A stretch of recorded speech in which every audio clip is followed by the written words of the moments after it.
live from the parking lot of Sprouts Farmers Market in beautiful California. And welcome. We're only 47 minutes late this morning, but I warned you.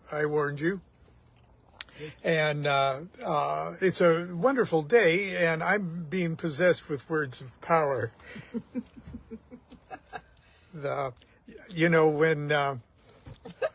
When televangelists on TV try to get you to send money, they always do. God's always broke, and they say, "I've got a word of power coming on me. There's a woman or man, and his name starts with there's an A or an E in the name, and you're suffering. You've got an unborn twin still attached to your armpit by its throat, and I feel the power of God coming on me right now, and I want you to detach that devil baby on your armpit."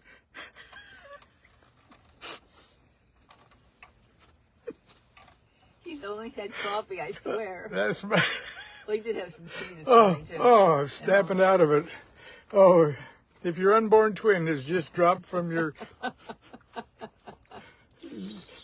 give a thank gift, okay, to PayPal. We're Patreon. Please send our Patreon and put thank you, unborn twin.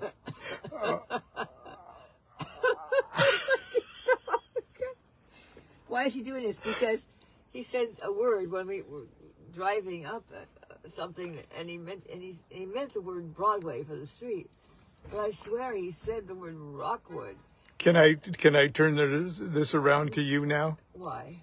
Oh, okay. Are you going to talk about what your show is going to? So anyway, he said it was a word of power that was not in his consciousness. Okay, now what are you going to show? What's your show really going to be about this morning? It's going to be about taking your Yod-Heh Vav-Heh backwards right up to the top of the tree of life till your head explodes. Using tarot cards and I Ching. I thought it was going to be about going what comes down and what goes up. What comes down? Okay. Yes. I'll talk about lightning flash and the serpent of wisdom, or the serpent flash. So that's going to be what he's talking about. Okay. Now I'm going to turn this around to the beautiful Constance. St. Constance. Good morning, dear. I'm chewing my gum. I figured it's okay because I'm doing it like John Lennon and Jimi Hendrix and my mother.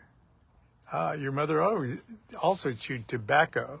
Well, that was when I was really little and didn't do it very often. She sent you to the store for dip. Yeah, that was because that's what everybody did. Farm women did that too in those days. But she only did it like once a month or something. But there were times when everybody needed something. Sure. In Nebraska, or you drop dead. Of the slavery and ennui. A combination of slavery and ennui. There's no ennui like Nebraska ennui. Anyway, what was I going to talk about? Not that. Let's everyone out there, check your armpit. Everything's falling out. My ass over. Okay. Well, I was going to talk about what I was doing this week. That'll lead to something. I showed him your curtains yesterday. Oh, yeah, you shouldn't have. But anyway, I ironed the curtains last night, so I had a stiff neck because it took a long time because they're really... anyway, the thing is, I've always had this fantasy about dotted Swiss. Now, it's usually expensive. We got some dotted Swiss fabric, which is like sheer with little white dots on it. I didn't only want white. And so for some reason, it reminds me of 1942, which doesn't, who cares, because I was born in 1948, so that doesn't make any sense. But anyway, we bought some online for like under $2 a yard, I think, a long time ago, and I've had waiting for me, calling my name. anyway, I'm sewing them by hand because it seems like that's what I would have done in 1942. So, anyway, they have little rod pockets at the top, and they're long, and they touch the floor, and I'm going to hem them eventually, but I think, but right now I don't know what level I want, and they look okay touching the floor. And I ironed them anyway yesterday, and put them up, and I was in the bath last night, and I was realizing, because I was tired, and I did zillions of other things, that, dyed Swiss curtains, I think, are on my bucket list. Now, the funny thing about that is, I think I didn't realize I had a real bucket list. There are places I used to want to travel, you know, Delphi and Assisi and Venice because of Vivaldi. And, but I still only want to go to 3 places, really sort of my favorite places on earth. I want to go to Omaha because my relatives there in eastern Nebraska. I was kind of like hatched there, near 90 miles from Omaha. So I like that, and Costa Mesa and Newport Beach and Laguna, that area where I went to live, and then Japan. And other than that, I don't much care. But my bucket list is, I don't care. Jean-Paul went to Delphi because he spoke at the University of Athens last summer, a few months ago. He sent us souvenirs. We got the box finally of a postcard from Delphi, and I think I never wanted to live through him. And we always let him do whatever, just whatever he got interested in. But that he went to Delphi and sent me a postcard seemed like that was just enough. I've had enough now. That's okay. And of that. But I realize some of my bucket list is very small, like the dyed Swiss curtains that didn't cost very much, and I just put them up. And seeing sun coming through dyed Swiss curtains in the morning seemed, I don't know. It's more to the real bucket list, what you want the things on your bucket list to give you, which are, what's the word, ephemeral, or more true, actually, lasting things, like things that last and don't change, like constancy and certainty and safety and peace and love and creativity, endless, without fear and complete satisfaction. Those kind of things don't change when you get them. They're not satisfying. I mean, as much as I like a certain chocolate cake at a certain restaurant in Newport Beach, which makes me pray when I eat it. Yes, you say glory to God and you mean it. Yeah. Well, there are lots of little things that just do that to you. Those are the things that are certain in your life, like when a piece of music comes on and you say, it just makes you pray, or you see a flower, or somebody said, there's some situation. Those are the things that are on your real bucket list because they lead you to, all those things, the certainty and the constancy and the peace and the love and endless creativity are what happens when you actually find out what yourself is. You're connected to the source. You're awakened to the source everywhere and everything. And you've been thinking about that concerning the line in the Book of the Law about certainty, not faith, while in life. Yeah, I think that's certainty is a very important thing. Yeah, a very important thing in life, and I think that's probably what we're all looking for when we do everything in life. But anyway, how's that? Lon talking about going up and down the tree of life. I think the energy from the source that goes down the tree of life is what you use to go up the tree of life. And when you climb up the tree of life, you go up the paths, which means you're going up just for the experience, for adventure. That's all you're going up for. So, and the thing is, we all have, that's what the bucket list is. Things that you want to experience, or things that you do experience and don't realize that is your bucket list. But lots of them are very simple things, like homemade dyed Swiss curtains, or dumb things, So anyway, look for things in your life that are actually, that might, you don't realize are on your bucket list, that are easy to satisfy, or that you have satisfied. And the reason you've done that is because you've got the energy from the source. From the source. From the source to do it. So that's all you have to do. This is not, and everybody's not only worthy of it, it's already happened, because it wouldn't be your will if it hadn't already, if it was a choice whether it happened or not. There's no, it's beyond the duality of opposites and all that. It's already happened. So you just have to experience it and wake up. So I'm going to wake up and notice things that are on my bucket list. Yes, and then I'll be in trouble. Ron's always, he wants to be in trouble. The class clown in the naughty boys school wants to be in trouble. Let's face it. So he wants attention. Now I'm a naughty vicar. Lon just wants attention, so you can give him some now, because I'm going to stop talking about it. Well, thank you. And go shopping and buy a few things. That was very good, and it must have been difficult to follow the unborn words of the armpit unborn twin. Well, Lon could do another verse of Billy Joe Bob Bob Bob for you as soon as he turns the camera around, if he wants. I'd even stay for it if he wants to. No. Oh, come on. No. I like it. Jesus. Have you turned around? No, I'm not. You have to turn around. It's, the mortuary. I was preaching to a man in the draining room of a great metropolitan mortuary.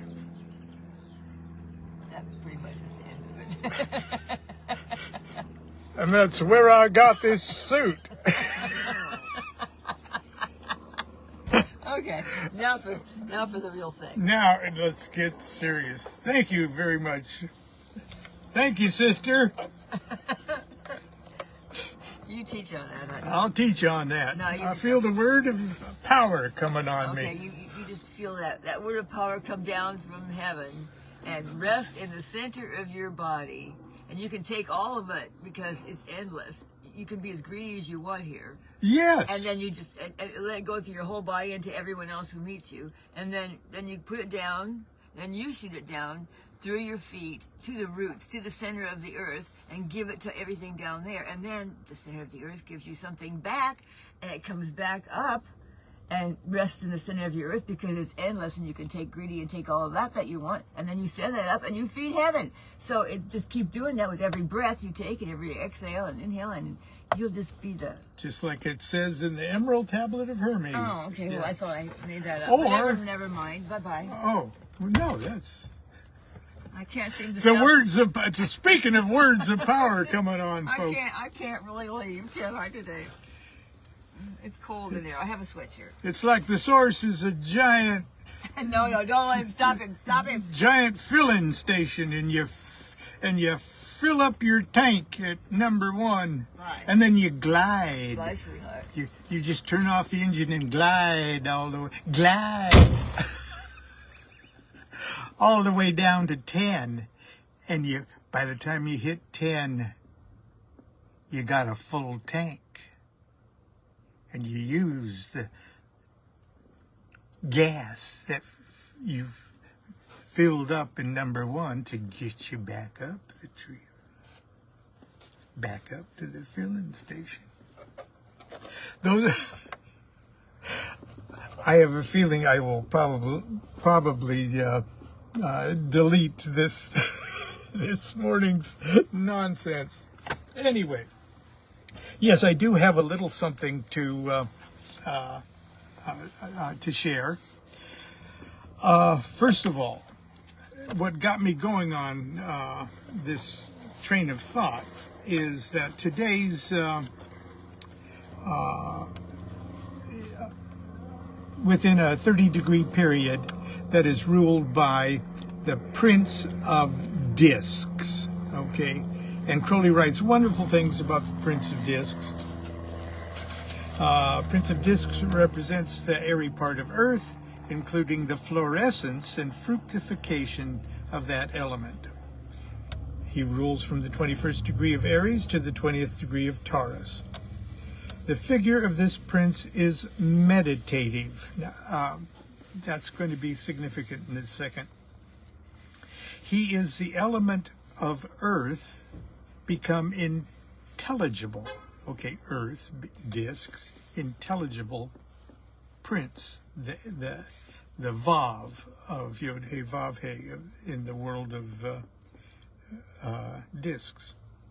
And his chariot is drawn by an ox, this animal being peculiarly sacred to the element Earth.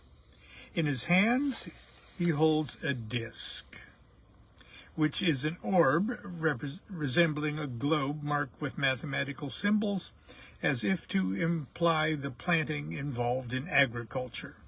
In his right hand, he bears an orbed scepter surmounted by a cross, a symbol of the great work accomplished. For it is his function to bring forth from the material element that vegetation which is the sustenance of spirit itself. The character denoted by this card is that of great energy brought to bear upon the most solid of practical matters. He is energetic and enduring, a capable manager, and a steadfast, persevering worker.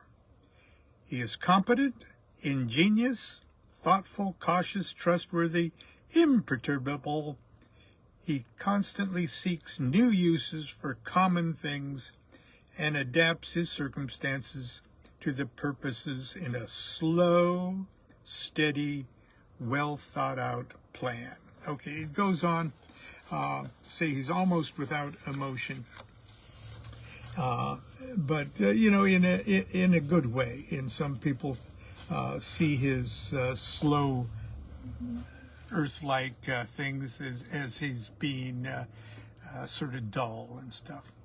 Okay. There's plenty of wonderful things to go on about that, but that's not where my my wandering attention deficit disorder mind took me, because I realized that the Prince of Discs, being the Vav of Yod-He Vav-He of the sub-elemental world of discs, the Prince of Discs is the holy guardian angel of the Princess of Discs.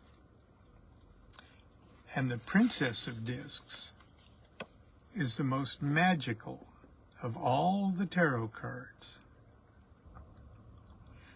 Crowley says the Princess of Discs, the last of the court cards, represents the earthy part of Earth. She is consequently on the brink of transfiguration. She is the climax of the descent into matter. This is where the source becomes manifest. It's the climax. It's the lowest of the low that contains the highest of the high. And because Crowley says she's on the brink of transfiguration, means that she is so profoundly, completely low, finished, complete, all the sediment of an evolving universe settles in the the earth bottom floor, the mud that contains little particles of absolutely everything between the pure source. She has only what the source itself has. Everything. And her transfiguration is our transfiguration. It is our head becoming or realizing that it's Godhead. So, keeping that little thing in mind, it occurred to me that the princess, being the lowest of the low, the idea of going back to Godhead is that the princess, representing 10 on the tree of life, or on all trees of life, is awakened by the kiss of the prince, the holy guardian angel, the Vav of the, let's see,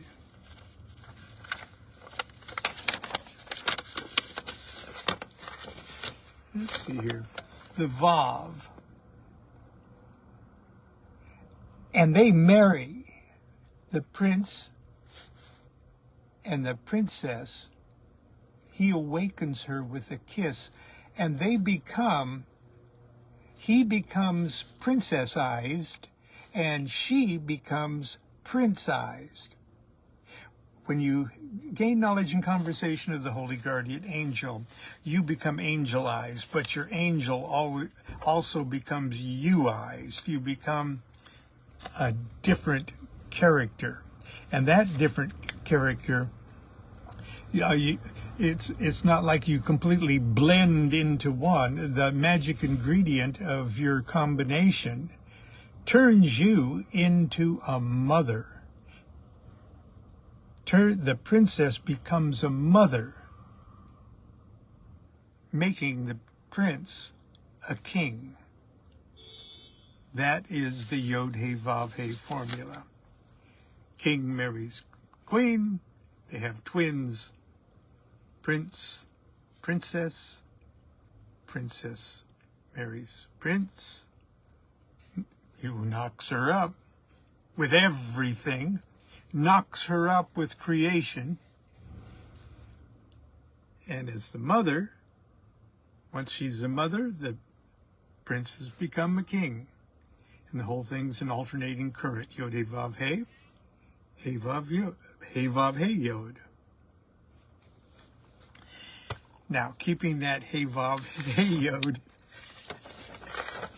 in mind, it occurred to me that we often think of the Kabbalistic concept of the lightning flash.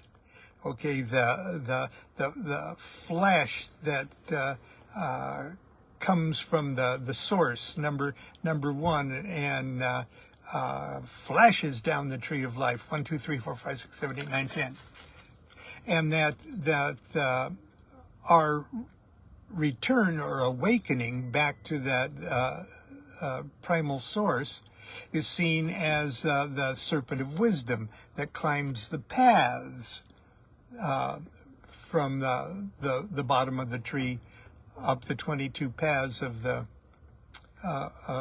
greater arcana and the Hebrew alphabet. So the numbers 1 through 10 represented by the lightning flash, and the return from 10 to 1 is seen as coming from the Hebrew alphabet in backwards order. But why the hell don't we have meditations that deal with coming up the tree of life on opposite Yod He Vav He order. He Vav He Yod order. Because we got ourselves a princess down in 10 who marries a prince who is kind of 4, 5, 6, 7, 8, 9.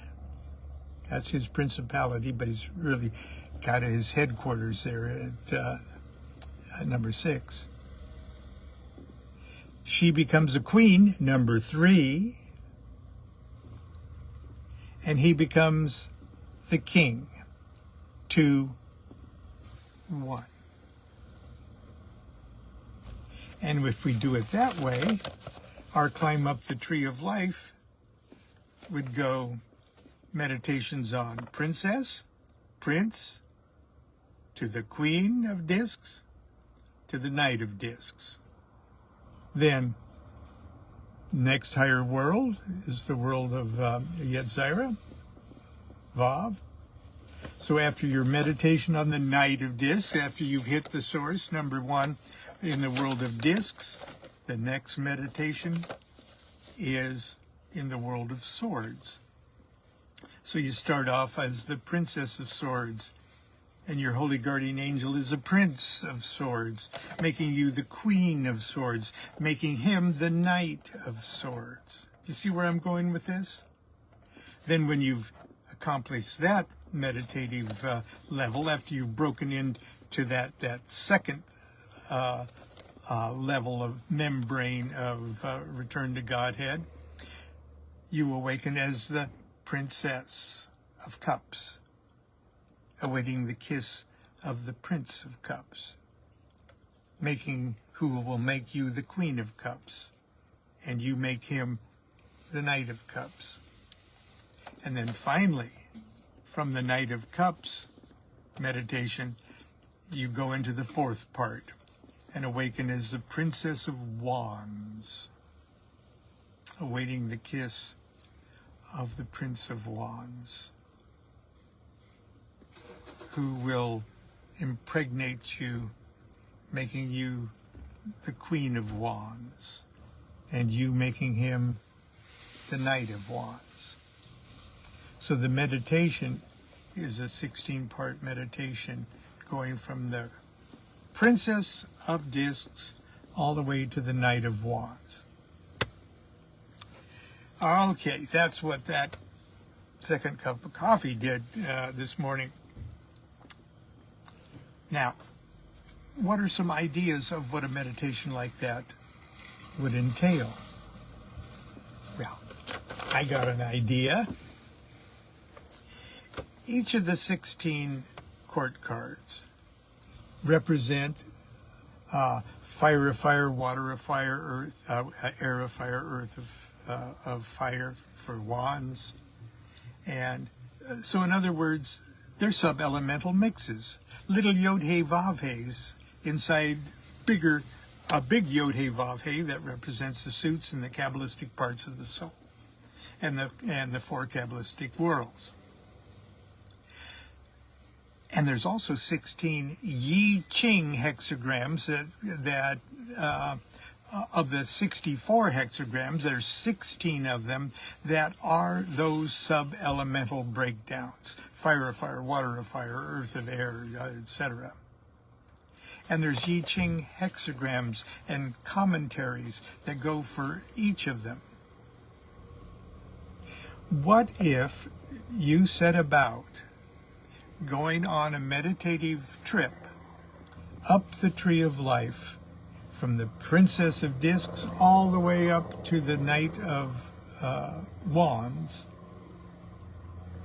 using the meditations on the Yi Ching?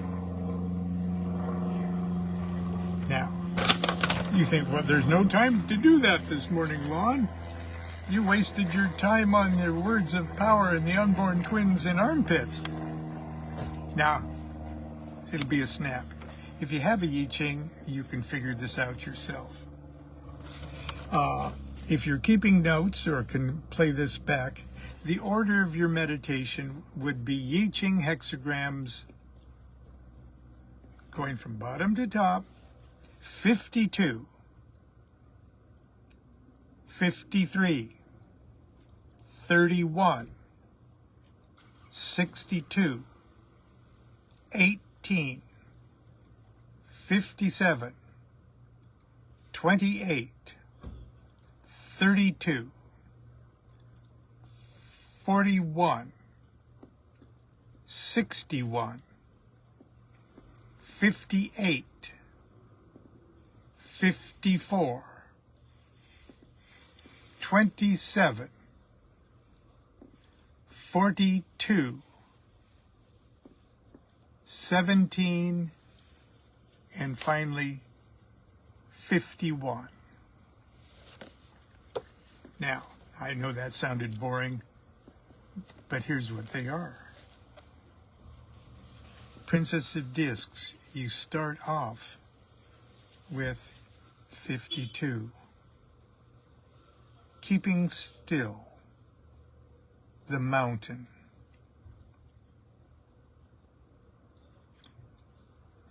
This is the hexagram that indicates actual meditation. Zazen, if you will. Keeping still. It even says the spine erect. Keeping still. Now I'm going to go through these 16 with just the tarot or the I Ching of Milo from the Book of Ordinary Oracles. But if you got yourself a real I Ching, this can be quite rewarding. Not only that, the I Ching Book of Changes has 6 individual moving lines within each of these hexagrams.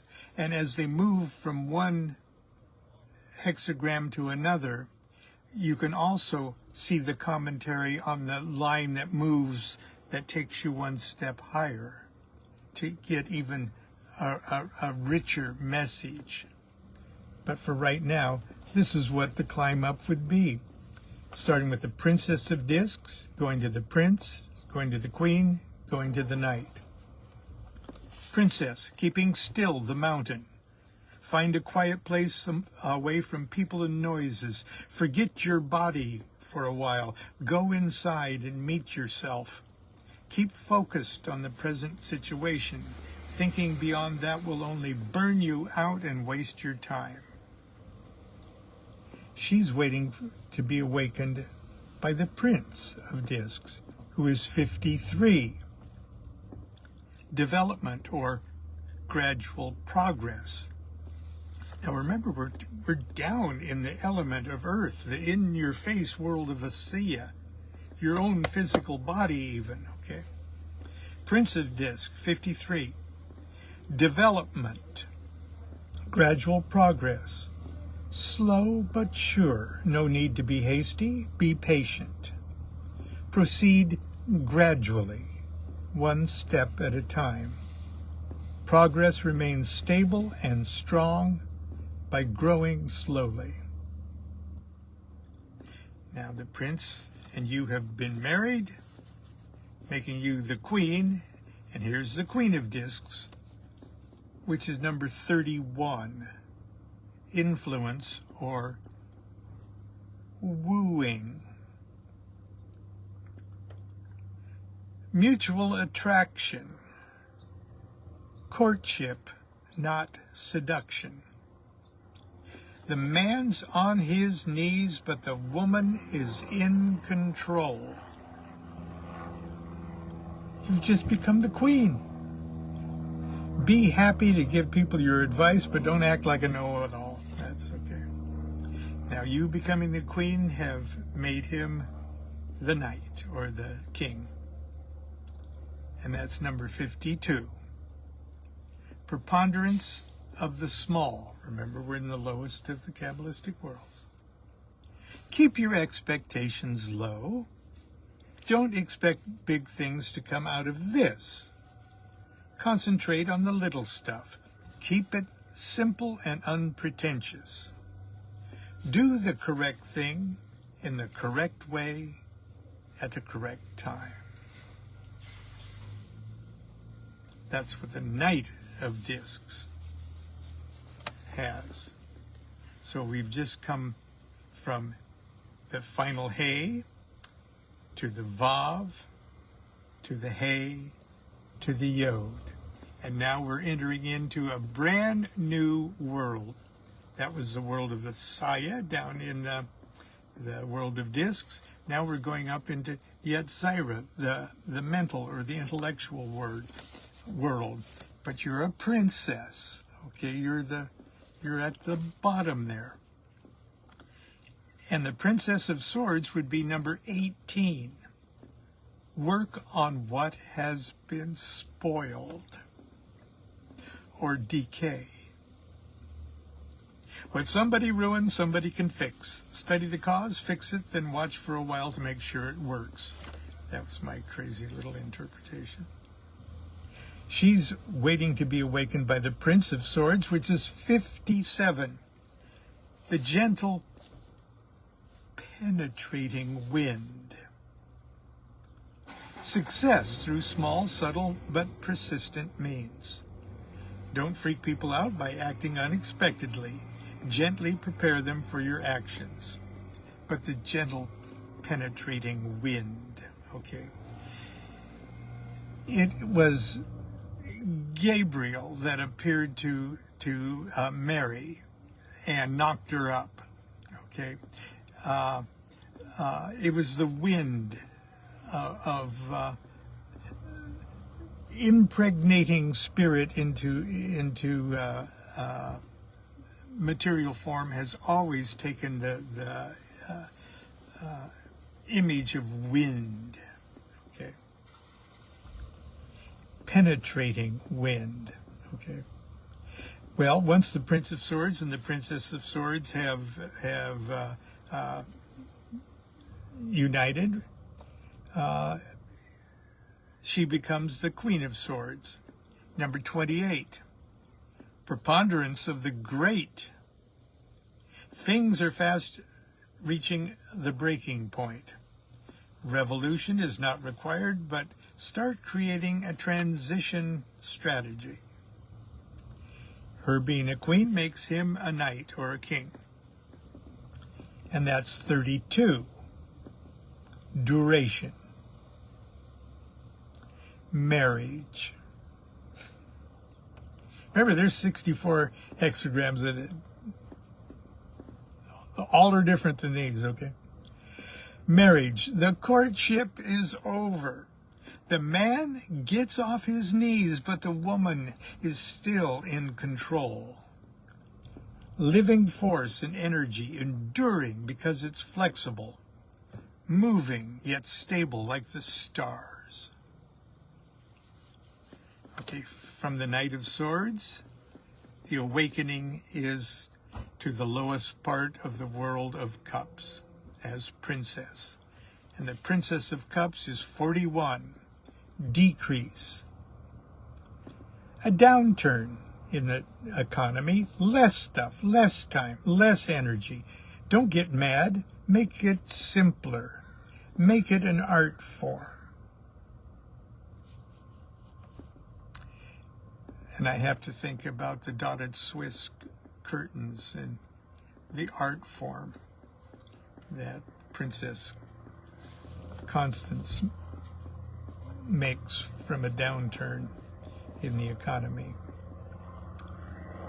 Princess is waiting for the kiss of the Prince of Cups to awaken her, the holy guardian angel of the world of cups, of the world of Braya, the archangelic world. Now we're starting to get pretty damn high here. The holy guardian angel of the world of cups, the Prince of Cups, is 61, hexagram 61, inner truth. Purity and strength of the truth inside you inspires all, even good-to-nothing jerks and morons. Flush your prejudices down the toilet and put yourself for a moment in the other guy's shoes. Well, that union of Prince and Princess of Cups makes her the Queen of Cups, 58. The joyous lake. Joy springs from deep happiness. Be friendly and cheerful. It's contagious.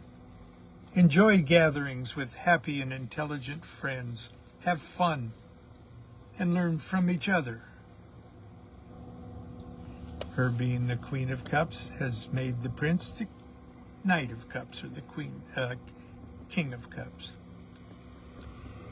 Now get this. Remember, this is in the world of cups, and this is the fiery Yod of the world of cups, the Knight of Cups. 54. The marrying maiden. Watch your step. You're pretty damn low on this totem pole. You won't be able to force anything. Bite the bullet and keep your eye on the prize. Okay, from the Knight of Cups as the marrying maiden. The next and last, final, highest world of Atzilith, Princess of Wands. 27. The corners of the mouth are providing nourishment. Observe what comes out of the mouth and what goes into it. You are what you eat. And you are what you say. What goes in your mouth and out of your mouth. She's waiting for the kiss of the Prince of Wands, which is 42, hexagram 42. Increase. An upturn in the economy. More stuff, more time, more energy. It won't last forever, so do great things while you can. Start by imitating great deeds. Now, the marriage of the Prince of Wands and the Princess of Wands makes her the Queen of Wands. Number 17. Following. To prepare to rule, you must learn to serve. If you're a true ruler, it'll seem like a rest. The Queen, her being a queen, makes him the king now, the final one, the highest of the high, the Kether, if you will, the Kether Hokmah of Atzilith, Knight of Wands. 51. The arousing shock, thunder. It's like, just like the ignition of the lightning flash. It's so cool, I can't believe. Boo! Scared you, didn't it? It scared everyone else too. Ha ha. That's only natural. When you got your poop together, you should never be really afraid. Okay, like I say, as we move from one I Ching hexagram to another, one, I think occasionally two of the lines within the hexagram we're talking about change to their opposite. And they have little individual commentaries that go with them too. And if you really want to sort of get into a more richly textured meditation, you can incorporate those too. But I've gone way, way over my time here. I'd be surprised if any of you are left today. It's been a goofy day, but I hope to see you all tomorrow. So until then, continue to be good to yourself and be good to each other. Do what thou wilt shall be the whole of the law. Love is the law, love under will.